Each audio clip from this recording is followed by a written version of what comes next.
Alors, vous faites partie des personnes qui considèrent que le nucléaire fait partie de la solution pour réduire les gaz à effet de serre suffisamment pour limiter le changement climatique, le réchauffement. Si on écoute ce que vous faites, les scientifiques du climat, ils nous donnent comme limite temporelle 2025 en disant idéalement, il faudrait que les émissions de gaz à effet de serre connaissent un pic d'émissions en 2025. Donc ça veut dire commence à baisser à partir de 2026. Maintenant. Donc c'est-à-dire maintenant, si on veut que limiter la hausse des températures à 1,5 degré, qui est un des objectifs qui figurait dans l'accord de Paris de 2015. Donc on a un temps d'action qui est extrêmement limité, c'est-à-dire qu'il faut agir tout de suite, urgemment. Or, développer de nouvelles capacités nucléaires, ça prend du temps. Et si on reprend l'exemple de la France que vous donniez, l'annonce de la relance de ce programme nucléaire, nouveaux EPR, au plus tôt du plus tôt, c'est pour dans 10 ans. Ces nouveaux réacteurs. Si on compare ces deux temporalités, agir tout de suite, disponible dans 10 ans, en fait, à quoi ça sert de mettre de l'argent et de développer des capacités de production d'électricité qui seront prêtes après la bataille? Moi, j'ai aucun problème avec le fait de ne faire que de l'éolien, que du solaire, plus de fossiles, plus de nucléaire, mais il faut bien comprendre que la contrepartie, c'est un pouvoir d'achat qui diminuera beaucoup plus vite. Parce que ça limitera beaucoup plus fortement la quantité de machines qu'on pourra mettre au travail. Et aujourd'hui, voilà, donc il y a quelque part une préoccupation sociale dans ce que je raconte. Même si aujourd'hui, ça coûte de moins en moins cher de produire de l'électricité avec les. Il ne faut pas rajouter une question de plus. J'ai déjà essayé de répondre à la question. Bon, j'ai déjà essayé de répondre à la question. On reviendra à la question d'argent après. Ouais. Donc la temporalité, agir tout de suite et près dans ensuite, il faut bien voir que avec le nucléaire, ce qui est compliqué, c'est de faire une centrale. Par contre, faire fonctionner un réseau avec du nucléaire, c'est très simple. Avec des éoliennes et du solaire, c'est l'exact inverse. C'est-à-dire faire un panneau ou faire une éolienne, c'est simple. Faire un réseau complet avec que ça, c'est très compliqué. Du reste, personne n'y arrive pour le moment. Un réseau d'électricité. Oui, oui, puisque l'Allemagne aujourd'hui, par exemple, juste pour donner un exemple, l'Allemagne avait 100 gigawatts. Dans un réacteur nucléaire, sa puissance c'est à peu près 1 gigawatt. D'accord. L'Allemagne avait 100 gigawatts de puissance pilotable électrique en 2002. C'est-à-dire, si j'ajoute ce qu'il y avait en charbon, en gaz, en nucléaire, en hydroélectricité, c'est-à-dire des centrales où je tourne le bouton et j'en ai plus, en gros, j'ai pas besoin qu'il y ait du soleil, j'ai pas besoin qu'il y ait du vent, il y avait 100 gigawatts. En 2022, il y avait toujours 100 gigawatts de puissance pilotable, auxquels ils ont rajouté à peu près 150 gigawatts d'éolien et de solaire. Et ils ont été obligés de garder la puissance pilotable, tout simplement parce qu'ils ont besoin d'un backup. Quand typiquement en ce moment, si vous avez regardé par exemple ce qui se passe en Allemagne là, depuis quelques jours, c'est l'hiver, il n'y a pas beaucoup de soleil et on est en conditions anticycloniques, c'est pour ça qu'il fait froid, il n'y a pas beaucoup de vent. Et donc le facteur d'émission de l'électricité allemande ces derniers jours était quasiment aussi élevé que celui de la Pologne. Tout simplement parce que à ce moment-là, et on ne sait pas stocker des grandes quantités d'électricité en intersaisonnier. C'est-à-dire on sait le faire dans la journée, il n'y a pas de problème, avec des batteries. J'ai le soleil la journée, j'allume mon frigo la nuit, ça pose pas de problème. Par contre, j'ai plein de soleil en juillet et je veux consommer cette électricité en novembre, ça c'est très compliqué aujourd'hui, personne ne sait faire ça à large échelle. Donc ce qui est compliqué avec les renouvelables, c'est de faire fonctionner un système complet grâce à ça. Et la bonne question, c'est si je veux un système complet, est-ce que j'irai plus rapidement avec du nucléaire ou est-ce que j'irai plus rapidement avec des renouvelables? Mais je parle bien d'un système complet. Ouais. C'est ça la difficulté. Alors après, évidemment, on peut avoir des nuances de gris. Par exemple, tant qu'on garde les centrales à gaz et à charbon européennes, rajouter des éoliennes et des panneaux solaires, ça permet de moins s'en servir et donc ça fait baisser les émissions. Donc ça, c'est toujours bon à prendre. Mais ça ne permet pas de viser un système totalement débarrassé du gaz et du charbon parce que pour ça, on a besoin de supprimer totalement les capacités pilotables que pour le moment on a en backup et de les remplacer par autre chose. Et encore une fois, je dis pour le moment, il y a des scénarios qui disent on peut peut-être y arriver, il n'y a pas de démonstration par les faits, et en fait les mêmes qui font les scénarios le lundi vous disent le mardi, Hartung, il y a 4 conditions à remplir pour que ça fonctionne et on n'est pas du tout sûr d'y arriver. Ok, mais ça répond pas. Ok. Donc, ça répond pas à la question du délai. Agir maintenant parce que le délai, des centrales prêtes en 10 à... Oui, mais parce que ce que je suis en train de répondre, c'est que ce même argument se retrouve pour la production décarbonée à base de solaire et d'éolien. C'est le même argument. À terme, c'est-à-dire que si ça met 10 ans de construire la première centrale, puis après qu'on sait les construire une tous les 4 ans, parce que vraiment on a vraiment la trouille et qu'on se dépêche, bah, il faut regarder le plan complet, parce que construire un réacteur, on s'en fout, aucun intérêt de construire un réacteur. Oui, d'ailleurs là il y en a 14. D'accord, c'est où on en construit 50 ou on s'amuse avec un, mais je veux dire bon. Alors si on regarde le système complet, d'abord il y a un premier truc qu'on peut faire, c'est de prolonger les réacteurs existants. Donc ça donne du temps. Quoi qu'on fasse derrière, qu'on fasse des éoliennes, qu'on fasse des réacteurs, etc., de toute façon, ça donne du temps. Et ça, c'est quelque chose qui est techniquement faisable. Alors, ça sera pas faisable statistiquement sur les 50 réacteurs qu'il y a. Il y en a bien un ou deux qu'on va devoir arrêter avant 60 ans, ou 3 ou 4, j'en sais rien. Mais il y en a un certain nombre, probablement la grosse majorité, qu'on va être capable de faire fonctionner à 60 ans. Et même un certain nombre qu'on pourra faire fonctionner encore plus loin. Parce qu'il faut savoir qu'un réacteur, le mode de fonctionnement, c'est tous les 10 ans, la SN passe chez vous et vous dit, je regarde, etc., à quoi ça ressemble votre truc, ok, je vous signe ou je vous signe pas pour 10 ans de plus, ou je signe, ce qui est en général ce qu'ils font, à condition que vous me changiez ceci et cela. Voilà, c'est en général comme ça que ça marche. Et mais eux, on les a déjà, ces réacteurs-là. Oui, on les a déjà. Mais ce que je veux dire, c'est que du coup, on peut les garder. Et il y a 10 ans, on n'envisageait pas de les garder aussi longtemps. Voilà, c'est juste ça mon propos. Et pour ce qu'on va faire derrière, en fait, le vrai sujet, c'est pas tant ce qui va se passer dans les 10 ans qui viennent, c'est qu'est-ce qui va se passer entre 2050 et 2100. C'est ça la vraie question. Parce que si on veut un système durable, on l'arrête pas en 2050. On va pas vous dire, moi j'ai un plan pour en 2050. En 2050, vous serez encore vivant. Hein. Moi c'est pas sûr, mais vous oui. Puis en 2051, je vous dis pas ce qu'on fait. Je vous dis pas si on sera capable. Bon, évidemment qu'on doit regarder plus loin. Donc, la vraie nucléaire, ça permet de voir plus loin, ce sera. Mais tout, parce que pour l'éolien et le solaire, c'est pareil.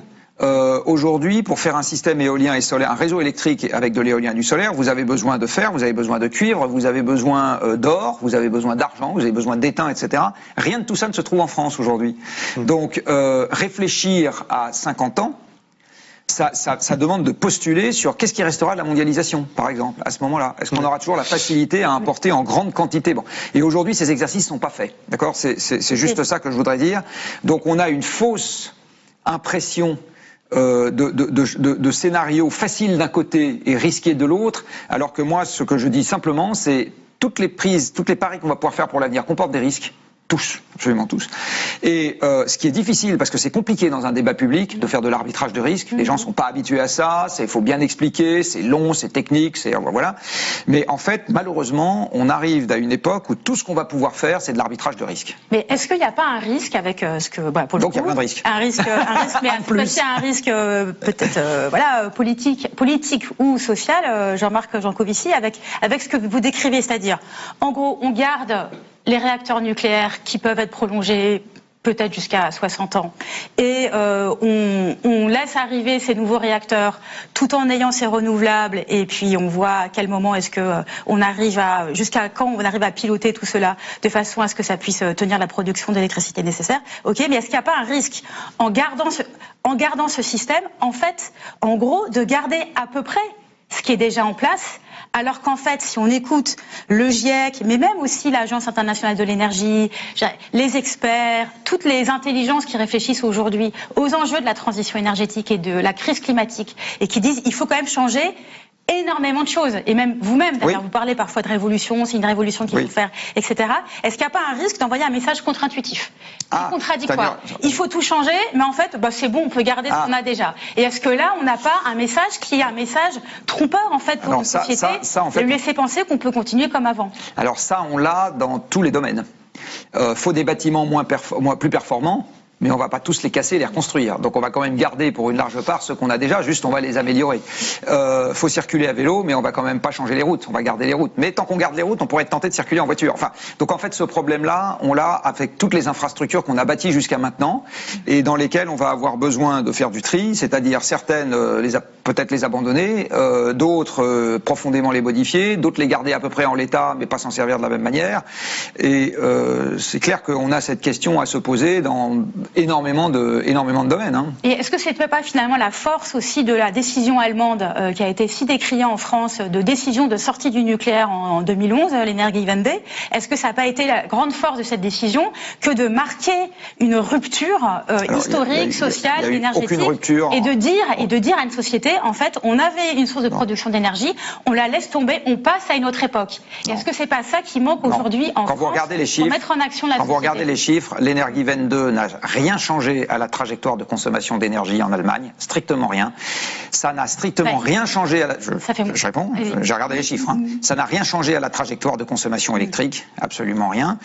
Les Allemands continuent à avoir d'énormes bagnoles et à être contre les limitations de vitesse sur les autoroutes. Ils continuent à avoir de l'industrie lourde dont ils font la promotion autant qu'ils peuvent. Enfin, je veux dire, ça n'a strictement rien changé à la mentalité allemande, absolument rien.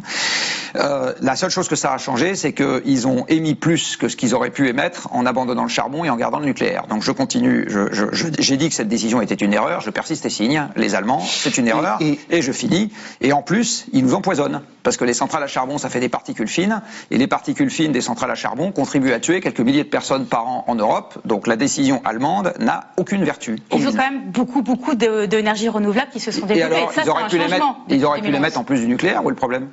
Ils auraient pu sortir du charbon et développer leurs ENR. Jean-Marc Jancovici, l'ADEME, RTE, et puis beaucoup d'experts dont Jade a parlé dans le monde, disent, y compris des gens qui ont lu votre BD et qui y répondent d'une certaine façon, disent on peut faire 100% d'ENR à condition, donc au contraire de vous, d'énergie renouvelable, à condition d'agir sur la demande, réduire la conso, réduire les pointes, sur l'offre, développer le stockage de l'électricité, s'adapter à la particularité des territoires, à ces irrégularités dont vous parliez pour le vent, etc., ou le soleil. Donc on vous dit c'est possible. La réponse qui vous est faite souvent, c'est de dire non, c'est possible. Alors, les gens qui disent c'est possible confondent un scénario et une démonstration. Un scénario, c'est une histoire qui est aussi vraisemblable que les hypothèses que vous avez prises en entrée. Mais c'est pas parce que vous faites un scénario. Moi, je peux vous faire un scénario dans lequel je rajeunis de 20 ans. Ça ne me pose aucun problème. Là, vous trouvez que c'est aussi irréaliste que ça, Jean-Marc, honnêtement? Alors, je vais vous dire quelles sont les conditions qui ne sont pas bouclées dans les scénarios qu'on regarde. D'abord, les scénarios qu'on regarde ne bouclent pas sur la matière, c'est-à-dire qu'ils ne disent pas... L'Agence internationale de l'énergie, la même qui disait je vais faire frisou les moustaches, quasiment totalement des ENR, etc., vous disent ah ben non, on n'est pas sûr d'avoir assez de nickel, de cuivre, de lithium pour suivre les scénarios. Dans le dernier World Energy Outlook, il y a un très beau graphique qui a été sorti dans lequel ils vous disent voilà la demande en nickel, en cuivre et en lithium qu'on devrait avoir en 2030, enfin la quantité qu'il faudrait fournir pour suivre le scénario NZ2, donc net zéro. Et puis voilà là où on en sera en mettant bout à bout les mines actuellement en fonctionnement et celles qui sont en développement. Et partout c'est en dessous, de 15 à 20%. Et là on parle que de 2030. Donc l'Agence internationale de l'énergie vous dit et il faut savoir que dans leur scénario NZ2, ils ont une quantité de CO2 capturée et séquestrée, la capture et séquestration, qui est juste hallucinante. C'est-à-dire qu'ils envisagent en 2050 8 à 10 milliards de tonnes de CO2 capturées et séquestrées par an.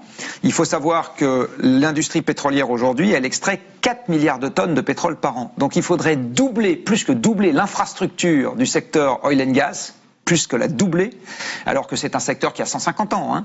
Il faudrait plus que la doubler en 25 ans pour remettre sous terre un produit qui n'a aucune valeur commerciale. Enfin, ce truc est totalement délirant. Voilà un exemple de truc totalement délirant. Oui, et RTE et ADEME qui font leur scénario juste pour dire sur 100% renouvelable, eux reposent pas sur une telle quantité de séquestration. Ouais, enfin, sauf qu'ils ont commencé eux-mêmes à allumer les warnings, c'est-à-dire qu'après vous avoir dit voilà éventuellement ce que ça voudrait dire, ils ont sorti une variante dans laquelle il faut savoir que dans RTE et dans l'ADEME, vous avez un truc qui est pour moi totalement invraisemblable, c'est que vous avez l'énergie disponible qui baisse considérablement et le PIB qui augmente significativement. Or, il se trouve que dans ma vision du monde à moi, c'est deux trucs qui sont incompatibles. Vous ne croyez pas au découplage, comme on dit? Non. Entre PIB, alors mondialement, on l'observe pas. Et émissions de CO2. Moi, depuis que je regarde ça au niveau mondial, on a une corrélation quasi linéaire entre PIB et énergie, parce que c'est les machines qui bossent. Parce que ça a été fait par une machine, ça part une machine, ça part une machine, ça, etc. Tout ça a été fait par des machines. Donc non, j'y crois pas. Et en fait, il faut voir que ces scénarios, ils empilent. Et donc, ils postulent en gros en hypothèse exogène que on va avoir de plus en plus de moyens avec de moins en moins d'énergie, ce à quoi je ne crois pas, et il termine en disant, vous voyez, puisqu'on a de plus en plus de moyens, on a notamment les moyens de faire ça. Mais, ok, mais comme je considère que l'hypothèse de départ n'est pas vraisemblable, je ne souscris pas au résultat. Donc pas 100% d'énergie renouvelable, vous êtes sur ce discours-là et je vais quand même insister sur un point. J'ai toujours dit que le nucléaire, ça ferait 5% du chemin. J'ai jamais dit autre chose. Hein. D'accord. Okay. Le 95% du chemin, ça va être des efforts absolument massifs de sobriété et ça va être repenser l'articulation ville-campagne, avoir une structure de métier totalement différente, avoir une consommation matérielle qui va baisser, c'est ça, 95% du chantier. Bon, on fera une discussion pourquoi alors 5% ? Pourquoi s'accrocher à ça si ça ne fait que 5% du chemin ? Parce que si vous l'avez pas, l'effort sur le reste, il est doublé ou triplé. Vous dites c'est un parachute ventral, c'est ça? Oui, l'effort sur le reste, il est doublé ou triplé. C'est-à-dire que c'est ce qui permet éventuellement... Je vais prendre un autre parallèle qui vaut ce qu'il vaut. Imaginons que vous soyez poursuivi par la mafia. Et tout ce que vous avez à votre disposition, c'est une voiture où il y a une des 4 roues où le frein est en rade et les feux stop qui marchent plus. Montez dedans ou pas? Moi, je monte dedans. Voilà. Donc, il faut bien comprendre que le rouleau compresseur qui est en train de nous arriver dessus, dû au changement climatique et à la déplétion des ressources d'une manière générale et accessoirement à l'effondrement de la biodiversité, c'est le danger majeur auquel il faut chercher à échapper en empilant toutes les marges de manœuvre qu'on a à notre disposition. Voilà. Et moi, je pense que faire la fine bouche sur une... dans un contexte, ça revient à dire on a le temps, le monde confortable dans lequel on vit, en fait, il va encore être là pendant très longtemps. Moi, je pense que c'est un débat. Alors, Jean-Marc Jancovici, le nucléaire, il amène avec lui un certain nombre de questions. Le nouveau nucléaire, les nouveaux réacteurs comme les anciens. La France veut construire à Penly, au Bugey-à-Gravelines, de nouveaux EPR, aussi ce qu'on appelle des SMR, des Small Modular Reactors, qui vont être mis en place aussi. Le premier problème, évidemment, celui qui parle aussi beaucoup à l'opinion publique et depuis longtemps et qui fait qu'il y a beaucoup de mobilisation depuis des décennies contre le nucléaire, c'est la question du futur très lointain des déchets. Et évidemment, plus on fait tourner des centrales, plus on va gérer des déchets. Est-ce que vous pensez aux déchets d'une certaine façon dans ce scénario du nucléaire? Qu'est-ce qu'on fait de ces déchets-là? Alors, des déchets, il se trouve que malheureusement, on en fait partout et tout le temps. Chaque Français génère en moyenne, au travers de ses achats, donc les achats de tasses, etc., qui ont été fabriqués par l'industrie, à peu près une centaine de kilos de déchets industriels dangereux tous les ans.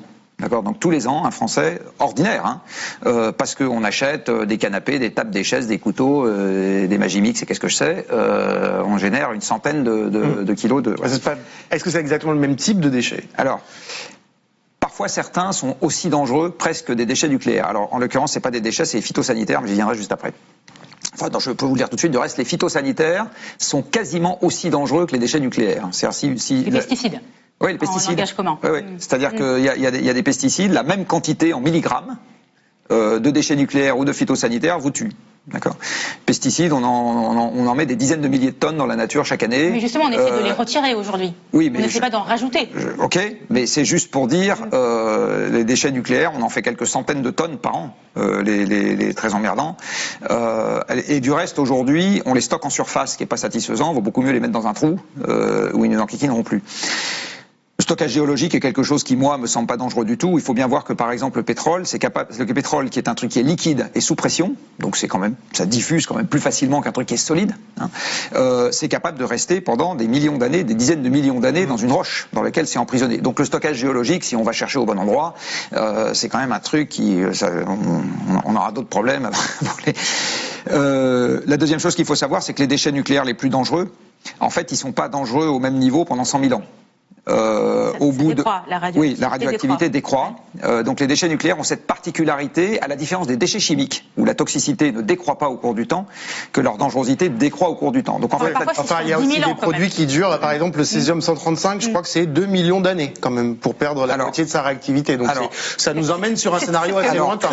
Plus la demi-vie du produit est longue et moins il est actif, moins il est dangereux. Moins il rayonne. En gros, c'est ça. S'il rayonne beaucoup, c'est que ça va pas durer très longtemps. Donc on peut gérer, quoi. C'est ça votre idée. Oui, c'est ça. Enfin, en tout cas, ça se gère plus facilement. Je vais le dire autrement. Les problèmes environnementaux, moi, je les mets dans deux catégories. Il y a ceux qu'on va être capable de léguer à nos enfants dans des conditions où eux-mêmes pourront les gérer. et il y a ceux qu'on leur lègue dans des conditions où ils ne sont pas capables de les gérer. Le changement climatique, je le mets dans la deuxième catégorie. D'accord ? Aujourd'hui, on est en train de leur léguer un problème qu'ils ne vont pas être capables de gérer. Les déchets nucléaires, même dans un monde très perturbé, c'est un problème qu'ils vont être capables de gérer. Voilà, c'est la grosse différence. Voilà, mais et les déchets, donc je disais, déchets industriels dangereux, 100 kilos par personne et par an. Les déchets nucléaires de haute activité, donc c'est l'équivalent d'une petite pièce de monnaie. Voilà, par personne et par an. Donc on est sur des ordres de grandeur qui sont quand même beaucoup plus petits. Donc c'est des franches saloperies. Mais quand on accepte un risque, c'est qu'on en fait des petites quantités, on n'a pas besoin de 1 milliard de décharges pour gérer ça. On a besoin d'une décharge bien organisée. Mais s'il y a un problème sur cette petite quantité, c'est extrêmement problématique. Non, parce qu'une fois que cette petite quantité est à 400 mètres sous terre, c'est pas problématique du tout. C'est beaucoup moins problématique que les particules fines des centrales à charbon. Ok, mais si on regarde cet exemple des déchets, donc le trou, comme vous disiez, il s'appelle CIGEO. C'est un projet qui est en cours de préparation à Bure, dans l'est de la France. Quand même, le plan aujourd'hui, c'est que pendant 100 ans, à peu près, on est les déchets qui sont aujourd'hui stockés à la Hague, dans le Cotentin, donc en Normandie, pendant 100 ans. Donc ces déchets, au fur et à mesure qu'ils se refroidissent, soient conduits en trains spécialisés protégés jusqu'à CIGEO. Donc il y a 100 ans d'exploitation avant de tout refermer et d'espérer que ça ne fuite pas. Mais vous trouvez pas que ces transports de déchets pendant aussi longtemps représentent un risque d'accident, risque d'attaque, on est quand même en situation d'attaque terroriste. Est-ce qu'il n'y a pas une vulnérabilité là quand même particulièrement sensible ? Comme pour tout. Mais justement, est-ce que c'est pas plus sensible que d'autres ? Non, c'est pas. Un accident, pardon, je vous laisse répondre, mais un accident de train transportant des colis nucléaires irradiés potentiellement, c'est prévu pour, mais un accident est toujours possible et peut avoir des conséquences de pollution qui peuvent être gravissimes. Non, c'est pas quelque chose qui est très gênant. Encore une fois, quand on compare les risques, en fait, il faut comparer des faits. Quand on regarde la hiérarchie des risques qu'on court aujourd'hui, le risque le plus important que courent les Français, je me demande si c'est pas monter et descendre les escaliers, qui doivent faire quelques milliers de morts par an. Enfin voilà, donc on fumer. C'est quoi le rapport ? Enfin pardon, mais c'est quoi le rapport entre quel est le rapport entre tomber dans l'escalier et être exposé à un risque de... Mais on n'y est pas exposé justement. Les déchets quand on fume, les déchets sont dans des conteneurs qui sont résistants au choc.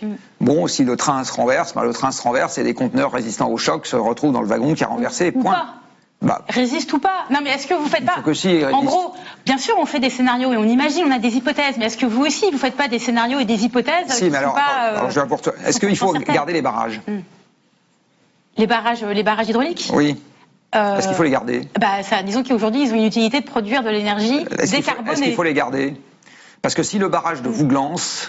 Mais il y a des risques. Il y a des milliers de morts à Lyon. Ça demande si le barrage de la Grande Dixence en Suisse pète, il y a 20 000 morts à Sion. Comme en Ukraine, un barrage est attaqué est-ce qu'on garde les barrages ? Si l'armée russe tire sur la centrale nucléaire de Zaporijia. Vous voyez, je veux dire, ça marche dans les deux sens. Répondez à la question sur les barrages. Est-ce qu'on garde les barrages ? Parce qu'il y a des risques. C'est la même question. Non, il y a des risques avec les barrages. On garde les barrages. Tous les jours, il y a des gens qui meurent en voiture. Est-ce qu'on garde les voitures ? Oui, d'accord. C'est-à-dire que vous, ce que vous dites, c'est que vous dites, en fait, on attribue trop de risques. Ce que je dis, c'est que tout ce qu'on fait est un arbitrage risque-bénéfice. Tout, absolument tout. Et donc, je comprends pas pourquoi, en ce qui concerne le nucléaire, on n'accepte pas de rentrer dans ce raisonnement risque-bénéfice. Donc, on regarde les bénéfices, on regarde les risques. Pour les barrages, on considère que l'arbitrage risque-bénéfice fait qu'on garde les barrages. Alors que l'installation de production électrique qui a fait le plus de morts en Europe, de très loin, c'est le barrage de Vajon-Longaronne, quand une vague de crue a zigouillé 2500 personnes en Italie au début des années 60. Donc, voilà. Donc, ce que je dis juste, c'est que je vois pas pourquoi le nucléaire ferait exception à cette analyse risque-bénéfice, et que si on veut regarder les risques du nucléaire d'un peu près, c'est quelque chose qui est très technique et très compliqué, parce que, on va reprendre l'exemple des déchets nucléaires. Est-ce que, à votre avis, quelle est la proportion des Français qui sont capables de me citer 2 éléments qu'on trouve dans les déchets nucléaires? Et alors, dans les produits de fission. Oui, mais est-ce que alors ça veut dire que on parle de quelque chose que les gens ne sont pas capables de définir. Donc c'est toujours, quand un truc est très mal défini et très mystérieux, on a toujours plus peur. Après, il y a beaucoup de gens qui ont raconté la dangerosité extrême de ces déchets-là. Donc il y a des oui, mais alors. Et alors non, mais je veux dire, il y a beaucoup de gens. Ok, mais si on regarde le raisonnement du risque, parce qu'effectivement, c'est une vraie manière de raisonner. Quel est l'avantage, quel est le risque, et on fait un arbitrage, comme vous dites depuis tout à l'heure. Mais si alors vous faites un point sur les dangers des barrages en cas d'accident, comparé aux dangers des centrales nucléaires. Mais si on fait une autre comparaison, qui est en fait, au fond, celle qui se pose à nous aujourd'hui, qui est entre un réacteur nucléaire et un parc éolien, qu'il soit en mer ou sur terre, un réacteur nucléaire. C'est là que je dis qu'on n'a pas d'alternative. Et un parc photovoltaïque, là c'est différent quand même, parce que un accident d'éolienne, imaginons un mât qui tombe, ça doit pouvoir être imaginé, ça doit être possible, aurait bien moins de conséquences dramatiques qu'un accident de réacteur. Donc, pourquoi est-ce que ça ne marcherait pas en faveur des ENR dans cette comparaison-là? Oui et non. Pour la biodiversité, il vaut beaucoup mieux le nucléaire. Parce que ça occupe beaucoup moins de surface et ça demande beaucoup moins de métaux, donc ça demande beaucoup moins de mines. Ne me regardez pas, etc. Là, c'est les biologistes eux-mêmes qui le disent. Oui, enfin, surtout, vous dites des trucs, franchement, qui peuvent des fois nous décoiffer. C'est-à-dire, vous dites, même quand il y a un accident nucléaire, en fait, c'est pas si grave. Je reste à la comparaison. On viendra aux accidents après. Je reste à la comparaison. Avec les énergies renouvelables. Alors, je dis deux choses. En ce qui concerne la biodiversité, le nucléaire est beaucoup mieux que les ENR. Si, je le réchauffement des rivières et des fleuves est causé par les centrales nucléaires et attentatoire à la biodiversité. Pas beaucoup. On a fait des comptages de poissons, justement, liés au petit surplus de réchauffement qu'il y a eu, etc. Et les comptages montrent que les poissons, l'abondance ne change pas. Je vous assure, faut lire ce genre de truc. Et en ce qui j'ai d'autres études. Enfin, bon, allez-y. On vous écoute. On vous écoute, Jean-Marc. Et en ce qui concerne qu'est-ce que je veux dire ? Et en ce qui concerne la biodiversité, là c'est pareil, ça a été documenté. Les biologistes vous disent, le nucléaire c'est mieux parce que ça demande, en gros, il faut 10 fois plus de métal. 10 à 50 fois plus de métal, ça dépend du métal, pour exploiter une énergie diffuse comme le vent ou le soleil, que pour exploiter une énergie très concentrée comme le nucléaire. Donc par kilowattheure, il faut 10 à 50 fois plus. Il faut 1000 fois plus d'espace. 1000 fois plus d'espace pour faire de l'électricité avec du solaire qu'avec du nucléaire. Pour arriver à la même puissance. Pour arriver à la même quantité d'électricité produite dans l'année. 1000 fois plus d'espace. C'est bien du reste pour ça qu'on commence à voir aujourd'hui des problèmes avec des gens qui disent j'en veux pas chez moi parce qu'en fait il faut multiplier les installations partout. Et si on en a quelques-unes, vous avez quelques opposants locaux. Si vous en avez 1000 fois plus, enfin 1000 fois plus, mais des centaines de fois plus, vous allez avoir des centaines de fois plus le débat. Donc pour la biodiversité, j'insiste, le nucléaire c'est mieux. Et donc, non, on peut pas dire et quand vous regardez le risque d'accident, quand vous regardez les risques pour la santé humaine, c'est quand même plus grave. Quand vous regardez, quand vous regardez les risques pour la santé humaine et que vous allez voir les articles qui sont qui est légitime pour documenter les risques sur la santé humaine? Les médecins. Les médecins du travail notamment. Non, les médecins tout court, les épidémiologistes, pas les médecins du travail. Des catastrophes là, on viendra. Non, les épidémiologistes, les qui font les études de cohorte. Eh bien, ces gens-là vous disent, accident compris, l'énergie nucléaire est la plus sûre des énergies à parité avec l'éolien. Voilà, c'est ça qu'ils vous disent. Donc, et de toute façon, je reviens à ma question des accidents nucléaires. Oui. Vous dites, ça c'est dans un article de gens qui ont vu votre BD et qui du coup, dans Alternative économique, je crois, sur Reporter, écrivent Jean Covici, une imposture écologique. Alors les mots sont quand même c'est la vie assez durs. Bon, mais ils citent... Qui n'engage qu'Hervé Kempf. Okay, je ne parle pas de l'article en général ni du titre, je parle de ce qu'il dit. Une citation de vous. Fukushima, en fait, ça a été surtout un problème médiatique majeur, mais pas un désastre sanitaire ou environnemental majeur. Du point de vue des écosystèmes, et c'est pas du tout de l'ironie, un accident de centrale est une excellente nouvelle, car ça crée instantanément une réserve naturelle parfaite. C'est de l'ironie. Non, c'est une réalité. Si vous demandez aux biologistes, il y a eu un congrès de biologistes sur les conséquences de la zone interdite de Tchernobyl. Et ils vous disent que ça a été une bénédiction pour la biodiversité. Oui, un accident nucléaire est problématique dans les conséquences humaines et sanitaires qu'il a. Évidemment que c'est problématique. Ouais. Mais je dis juste, c'est un paradoxe de voir que Tchernobyl a créé instantanément une réserve naturelle où sont revenus les loutres, les castors, les chevaux de Przewalski. On a même réintroduit des chevaux de Przewalski. Mais la question du risque. Alors, la question du risque pour les individus. elle est alors Tchernobyl, c'était très particulier parce que c'est un accident qui n'est techniquement pas possible avec l'essentiel des réacteurs qu'il y a dans le monde. Oui, c'est un autre modèle de réacteur. C'est un modèle qui comporte du graphite. Le graphite, c'est du carbone, c'est comme les mines de crayon, vous savez, dans le cœur, et ça brûle. Et en fait, ce qui a fait la gravité de l'accident à Tchernobyl, c'est que les Russes avaient un concept de réacteur, pas autorisé en France, dans lequel donc le cœur comportait du graphite. Oui. Et c'est l'incendie de ce graphite qui a propulsé un panache. Il y a eu d'autres accidents nucléaires dans d'autres pays qui ont été sans conséquence pour la santé humaine. Fukushima, il y a quand même... Fukushima, il y a l'évacuation. 10 ans après... Non, mais l'évacuation a des conséquences. Sur les rayonnements ionisants, non. Alors vous savez très bien que cette affirmation est contredite par de nombreuses personnes. Non, mais juste. Mais de nombreuses personnes, ça dépend qui. Signaler et que par ailleurs, bon là on parlait des accidents. Je vais pas vous refaire le débat que j'ai fait sur France Culture, mais la question de savoir qui est légitime pour contredire quoi, c'est ça le sujet. Ah mais c'est tout à fait un sujet que nous n'avons pas nécessairement le temps d'aborder maintenant. Car moi j'avais envie. Si on a tout à fait le temps de l'aborder maintenant parce que c'est le fond de l'affaire. Oui. Le fond de l'affaire, c'est qui est légitime pour parler de quoi. Qui est légitime pour parler de quoi. Ok.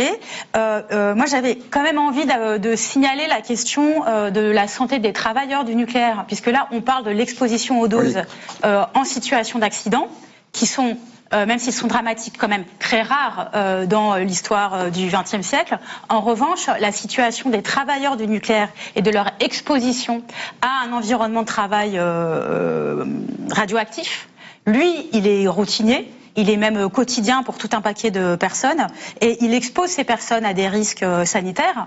Et de ce point de vue-là, c'est pas Mediapart qui le dit. Je vais encore vous contredire, c'est pas grave. Il n'y a aucun problème, on est là pour discuter. Mais c'est pas Mediapart qui dit que c'est une étude qui est sortie l'été dernier dans le British Medical Journal et qui est fort intéressant parce que c'est une étude justement sur une grande cohorte de travailleurs, donc quand même 310 000 travailleurs de l'industrie du nucléaire en France, au Royaume-Uni et aux États-Unis, et qui rehaussent leur évaluation du risque de mourir d'un cancer quand on est un travailleur du nucléaire. Donc la question est, sachant cela, est-ce que c'est un risque acceptable? Est-ce que la société française, par exemple, doit se résoudre à ça et accepter que parmi elles, certains travailleurs prennent un risque que d'autres ne prennent pas au nom du fait de produire de l'électricité décarbonée. Alors, je n'ai pas vu cette étude, donc je ne peux pas la commenter. Voilà. Tout ce que je peux vous dire, c'est que...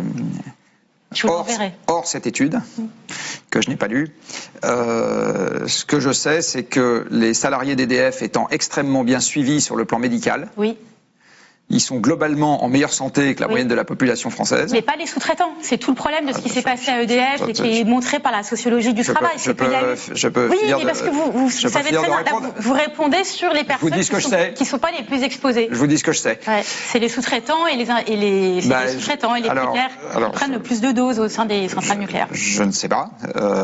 Pour ça, il faudrait que j'ai... travaux sociologiques. Non, c'est pas un travail sociologique. Ça, il y a des travaux sociologiques sur ce sujet. C'est pas un travail sociologique qui permet de savoir si les gens prennent des doses. C'est un travail dosimétrique. C'est sociologique de savoir quel travailleur. Non, c'est un travail. Une dose, ça se mesure avec un dosimètre. Tout à fait. Donc ça veut dire qu'il faut qu'on mesure les doses reçues par les gens sous-traitants et il faut qu'il y ait un tiers indépendant qui aille voir les doses reçues par les sous-traitants et qui vous dise c'est beaucoup documenté sur Mediapart. Non mais la sociologie, c'est qui prend la dose. C'est pas sur la dose, c'est qui la prend entre les travailleurs EDF. Prendre une dose, moi je le fais à chaque fois que je vais suivre un examen médical. Donc la question. Oui, mais vous ne travaillez pas tous les jours dans une centrale nucléaire. Donc ça veut dire qu'on est obligé de parler chiffres. Donc c'est bien ce que je disais. Donc moi je ne vais pas commenter cette étude parce que je l'ai pas vue, donc je ne sais pas ce qui est dedans. Je vous dis juste que en ce qui concerne les chiffres, on peut pas affirmer les sous-traitants prennent plus que les travailleurs d'EDF si on n'a pas accès au dosimètre des sous-traitants. Voilà, c'est juste ça que je suis en train de vous dire. Exactement comme on peut pas dire, ils ont plus souvent la fièvre si on n'a pas accès à leur thermomètre. Il faut avoir accès. Personnellement, moi, j'ai pas accès au dosimètre des sous-traitants et donc j'ai pas plus de commentaires à faire là-dessus. La seule chose que je peux dire, c'est que et de très loin, le salarié le plus irradié de France n'est pas un travailleur du nucléaire, c'est Thomas Pesquet. parce qu'à chaque fois qu'il va... Lui, pour le coup, il est très bien suivi médicalement. Oui, mais à chaque fois qu'il va dans la lui. station spatiale internationale, il se prend 200 millisieverts en 6 mois, c'est-à-dire 10 fois, la dose maximale annuelle pour un travailleur du nucléaire. Probablement plus suivi que les travailleurs du nucléaire médicalement. Et il est suivi. Et il y a une autre cohorte qui prend également des rayonnements de façon chronique tout le temps, c'est le personnel aérien. Voilà, le personnel navigant aérien.